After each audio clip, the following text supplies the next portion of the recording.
বাবা, দিন দিন আমাদের ঘরে ইঁদুরের সংখ্যাটা বেড়েই চলেছে। তুই আজকেই একটা ইঁদুর মারার মেশিন নিয়ে আয়। ঠিক আছে মা, আমি এখনই যাচ্ছি। এই ইঁদুরগুলোর জন্য আমার মা আমার জন্য ঠিকমতো রান্নাও করতে পারে না। আজ আমি এই ইঁদুরগুলোর পুরো বংশটাই নিরবংশ করে ফেলবো। চাচা, আমাকে একটা বড় ইঁদুর মারার মেশিন দিন। এই নে ভাতিজা। না চাচা, এই ছোট মেশিনে আমার কাজ হবে না, আমার বড় মেশিন চাই। এর থেকে বড় মেশিন হয় নাকি? তুই কি ভাল্লুক মারবি নাকি? ভাল্লুক হলে তো কবেই কাবাব বানিয়ে ফেলতাম, কিন্তু এই ছোট ইঁদুরগুলোর সাথে পেরে উঠি না। এই সিংহ, এই সিংহ, দাঁড়া বলছি। বেশি দৌড়াইস না। তুই আমাদের ঘরের ইঁদুর মারবি, না হলে আমি তোকে খেয়ে ফেলবো। মা, তাড়াতাড়ি বের হয়ে আসো।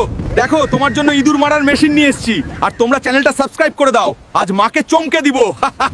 বাবা, এটা তুই কি তুলে এনেছিস? এটা তো সিংহ, আমাকে খেয়ে ফেলবে। না মা, এই সিংহটা তোমার কিছুই করবে না। এটা আমাদের ইঁদুর মারতে সাহায্য করবে, যাতে তুমি ঠিকমতো রান্না করতে পারো। বাবা, তুই মায়ের অনেক খেয়াল রাখিস।